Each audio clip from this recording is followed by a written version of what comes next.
भारताचे लोक, भारताचे एक सार्वभौम समाजवादी धर्मनिरपेक्ष लोकशाही गणराज्य घडवण्याचा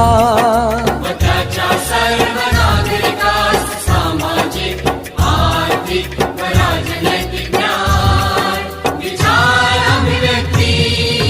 विश्वास, श्रद्धा व उपासना यांचे स्वातंत्र्य, दर्जाची व संधीची समानता निश्चितपणे प्राप्त करून देण्याचा